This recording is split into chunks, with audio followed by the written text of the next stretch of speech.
The reality of seeing a sloth while visiting Costa Rica is not what you would expect. You see, most people expect to see these incredible, like, close-up encounters with sloths, but what most travelers don't realize is that the experience is much different than what you would think. Follow me and my family as we experience several sloth tours across the country of Costa Rica and find out what it's like to find sloths. Like this sloth with only one arm, or this one that we randomly saw by the side of the road that is carrying her little 4-month-old baby. The first tour we went on, I was actually kind of worried because the sign said guaranteed to see a sloth, which immediately makes me think that we might not see one. See, sloth tours in Costa Rica are everywhere, and it's almost so commercialized.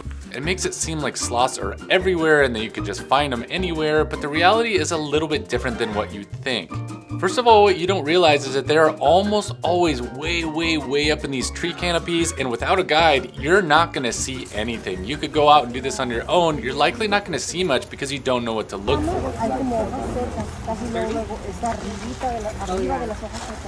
Okay guys, I'll leave you here. If you need a picture, when I come back I can help you with some pictures.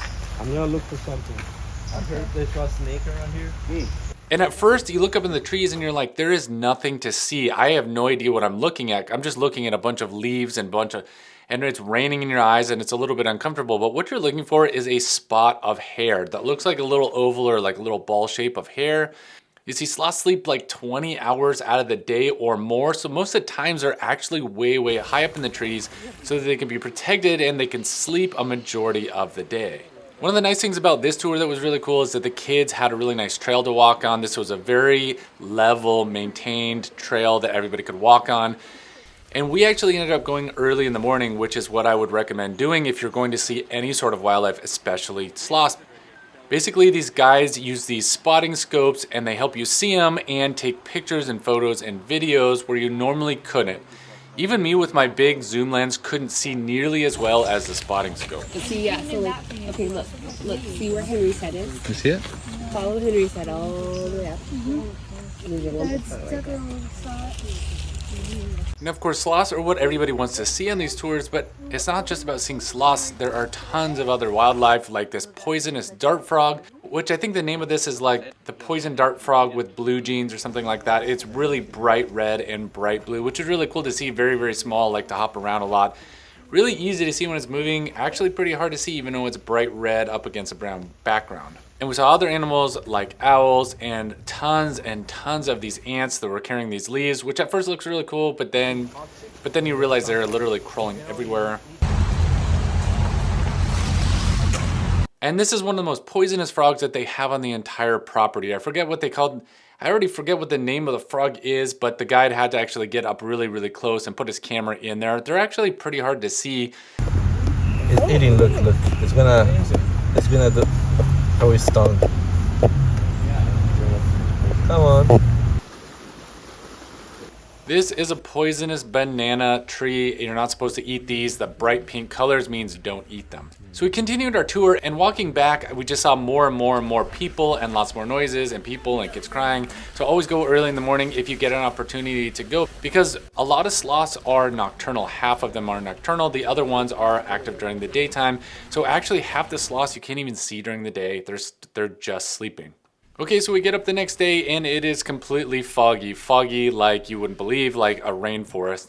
We're in Monteverde, Costa Rica, which is known for all the clouds and which is known for its cloud forest and its thick weather. And basically, there's not a lot of sun here, but what it does have is a sloth sanctuary where they don't have sloths in cages. This is kind of an open area where you can go and walk and see sloths in a more natural environment. Essentially, the perimeter is cut out so the sloths cannot connect to other trees to get away. Now, this sloth was really interesting because it only had one arm. And having two legs and one arm, it actually got around just fine. Sloths have this ability to kind of hold onto leaves where their hands are gripped tight, so it's much harder for them to let go and grab onto other things than it is for them to hang. The hanging is natural, the way their bones are. They're supposed to just hang basically all day. It was really nice to see them a little bit closer than in the top of the canopy.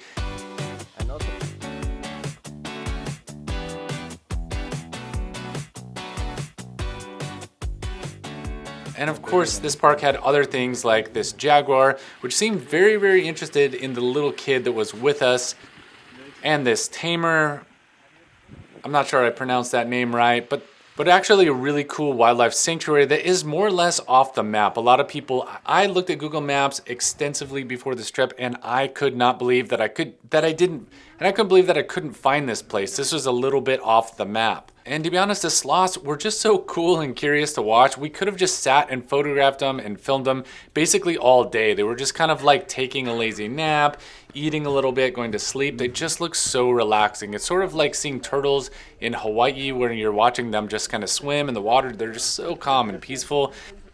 It's basically the closest animal that I can think of that is as relaxing as watching sloths. And then the very last sloth encounter that we had while we were in Costa Rica was actually random. We were just buying some groceries at this little market off the side of the road, and we looked up and there was a sloth and her 4-month-old baby just hanging right above us, and they pointed it out to us. Now in Costa Rica, they call this a perezoso, which means lazy. They actually call it an oso perezoso, which means a lazy bear. And a lot of people come to Costa Rica and they want to see sloths, but sometimes if you just keep your eyes up in the trees and you spend time just out in nature instead of in your hotel room, there are actually sloths everywhere. And we're just lucky to have this encounter, and we just found this one on the side of the road.